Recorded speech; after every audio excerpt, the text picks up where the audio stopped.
Bonjour. Le 9 juin prochain, élection européenne.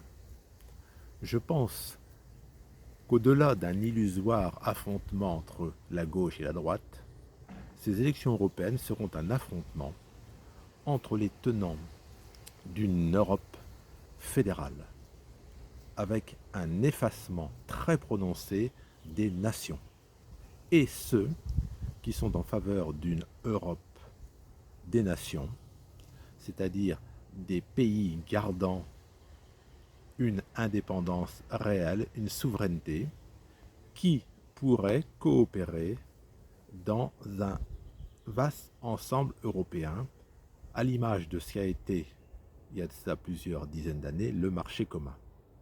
Je pense que cette idée de nation garde de nombreux adeptes. Une illustration d'actualité. Vous le savez, Stellantis est né, ce groupe automobile mondial, d'une fusion entre Peugeot Sochaux Automobile et Chrysler Fiat. Aujourd'hui, Stellantis, dirigé par Carlos Tavares, c'est plus de 14 marques automobiles. Peugeot, Citroën, Chrysler, Fiat, Alfa Romeo, j'en passe, et des meilleurs. Une illustration de cette importance de la nation, Stellantis commercialise une Alfa Romeo sous le nom de Milano. Je devrais dire, voulait commercialiser une Alfa Romeo sous le nom de Milano. Mais cette Alfa Romeo est construite dans une usine en Pologne. Et moi, du ministre de l'Industrie et du Made in Italy, qui s'est écrié, une Alfa Romeo Milano ne peut être produite qu'en Italie et pas en Pologne ou ailleurs. D'ailleurs, pour les amoureux d'Alfa Romeo, une Alfa Romeo Milano, ça sent bon l'Italie, pas la Pologne. Et, bon gré mal gré, Carlos Tavares, le PDG de Stellantis, a dû changer le nom de cette Alfa Romeo, qui s'appelle désormais Alfa Romeo Junior. Sur un plan marketing, c'est pas pareil.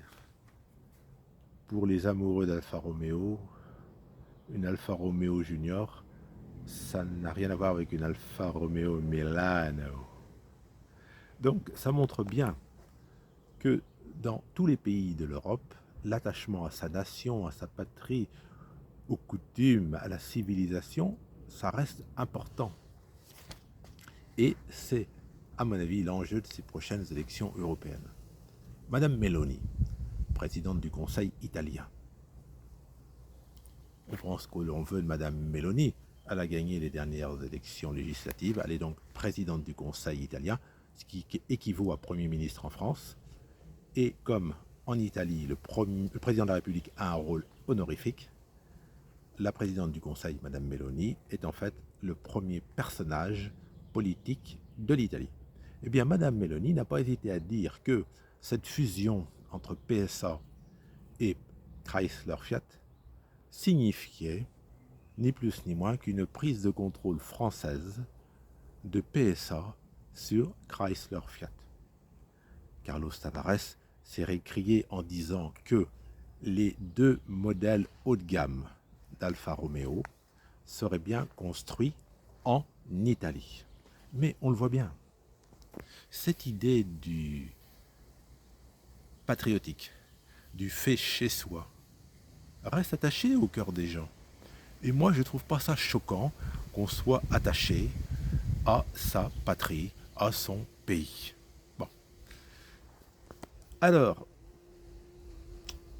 ce qui est quand même un petit peu curieux, c'est que Madame Meloni, dans un même élan, trouve normal que les Chinois s'installent en Italie.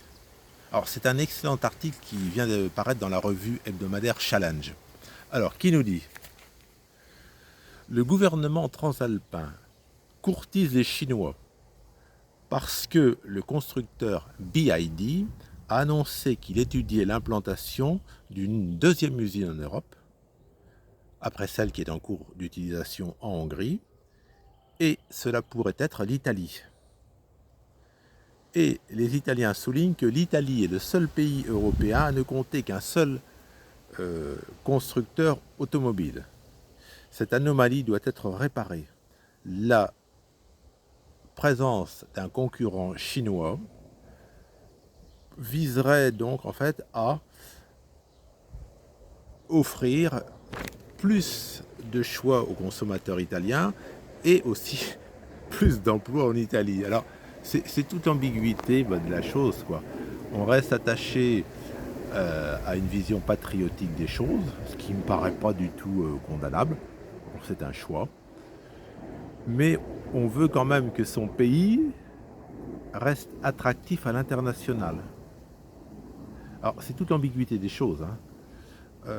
On privilégie le Made in dans mon pays, mais on veut bien que des acteurs étrangers viennent s'installer dans le pays. On voit bien que c'est un vaste débat.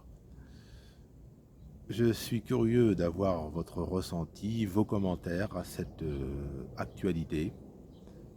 En restant courtois, bien sûr, on peut s'exprimer en restant courtois. Moi, personnellement, je le dis franchement, je ne suis pas du tout attiré par une Europe fédérale avec un effacement complet des nations. Je pense que l'idée de nation, de spécificité, de souveraineté nationale reste importante et déterminante. Je suis pour une Europe où des pays souverains, indépendants, coopèrent, comme ça a été fait à l'époque du marché commun, pour un projet spatial par exemple, ou pour la réalisation d'avions dans le cadre d'Airbus par exemple. Voilà pour cette vidéo d'actualité. N'hésitez pas à commenter. Merci beaucoup. Au revoir.